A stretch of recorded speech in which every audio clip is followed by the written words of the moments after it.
Welcome back to the lab. Leo Laporte here. Kris Krug is here.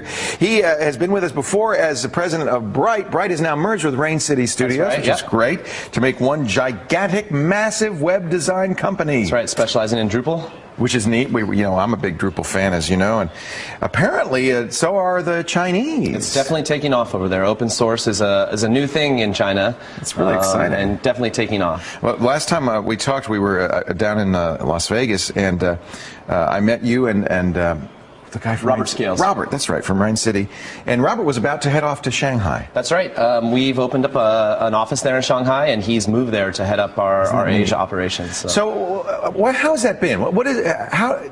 Is it the Chinese government? Is it Chinese people? Who are you dealing with? We're dealing with, well, you have to deal with the Chinese government to do business there, but mostly Chinese people. We've hired several. Do you think the mandate's from the Chinese government, or the mandate is coming from the ground up? A little bit of the background starts with, they joined the WTO a few years ago. The World Trade Organization. That's right, and in order to kind of comply and be fully brought in, they need to crack down on things like software piracy, DVD piracy, copyright stuff in general. So that maybe means they like open source a little bit better, well, all of a sudden open source has come onto the scene because now free software that you can control and participate in has become a lot more in demand. So they even have their own Linux distribution. That's right, yeah. So Drupal is, you think, a tool that works well in China for the Chinese people? Oh, definitely, yeah. There's a lot of PHP developers there. There's a lot of Linux folks springing up. Drupal's a new thing. DrupalChina.com just started, which is our Drupal site there in Chinese. So we just got that off the ground. And yeah, we're really starting to see people come out of the woodwork and pick this up and start contributing back to the core of Drupal as well. We're starting to see Chinese people contribute.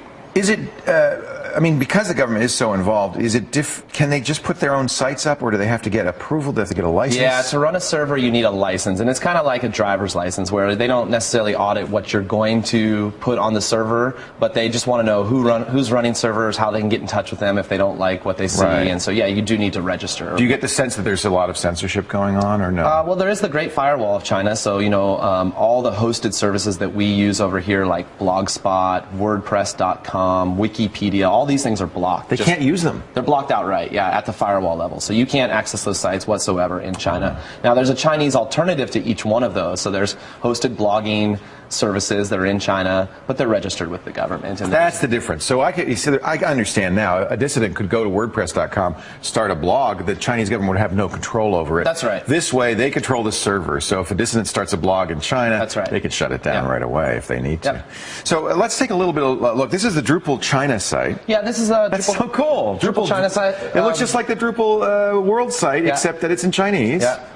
And Drupal's good at that. It handles Chinese characters and Russian characters, Arabic characters and stuff. Yeah, we're seeing a lot of developers spring up, a real community forming, sites being launched on Drupal in Chinese. Are they doing the same kind of Web 2.0 conferences that we see here, like the PUN conferences, the bar camps? Well, right after we planned Barcamp Vancouver, we took our first trip to China last year, and we decided to just take the model from Barcamp Vancouver and export it over to Shanghai. So last year we did the first Barcamp in China. It was in Shanghai. It went great. How many people? 120 people the first time and 200 the second time. Wow.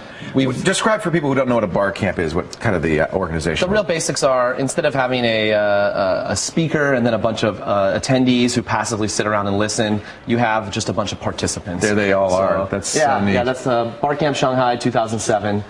So it's a true conference in the sense everybody's conferring with everybody, everybody's talking to everybody. Yeah, except that instead of them having a speaker and then a passive audience, everyone's expected to participate. So whether you share information or blog about the event or help with setup and cleanup, everyone contributes. Everyone brings what they're passionate about and talks and shares and stuff. It seems to fit their culture, I think, pretty well. They get that idea, right? It fits pretty well. The communal spirit of participating, of building a society together. I think that's great. The best thing has been seeing it take off now that we've left. We organized 3 bar camps on our own, but now since we've left, we've been invited to Web 2.0 camp in China, Urban Camp in China, which is like the future of Chinese cities, people getting together to talk about future of China cities in the unconference style. So they've really jumped on this. They really get it. It's great. There's definitely an appetite for it. So, is there any input from the Chinese government when you do these kinds of things? We haven't encountered them directly yet. I mean, we've done all of our standard things, like when we put up a server for Like here's the Barcamp Beijing site, we had to get a license to just run the server, and the Barcamp Shanghai site, we had to get a license to do that. We've registered our business there because we're going to be opening up shop, and done a joint venture with a Chinese company to help get over the foreign ownership restrictions and things. But now Yahoo and Google have run up against a buzzsaw when it comes to interacting with China, and particularly Yahoo, because they turned over information about a Chinese dissident to the Chinese government. The dissident got arrested. Are you concerned about doing business in China at that level? Do you worry about that kind of thing? There are some concerns, but I actually think that things that we're doing are empowering Chinese people to kind of take some of that power, blogging, personal publishing, social software. These are really empowering things for individuals. It's actually a little subversive. I mean, the whole idea is, exactly, empower the individual, give the individual voice. I understand that some of the members of the Chinese government may not like the idea, but in the long run, if you do this slowly, like rainwater, it can actually transform a society. It's transforming our society. One of the most telling things is if you go into a Google image search outside of China for Tiananmen Square, you see the tank man standing in front of the tank. See that in China. 15 out of the top 20 photos on Google image search are the tank man in Tiananmen Square. You do the same Google search in China, and you see zero. In fact, you can't find it whatsoever. It's as if it didn't happen. They're very sensitive. I understand they're sensitive about it. I'd be sensitive about it too.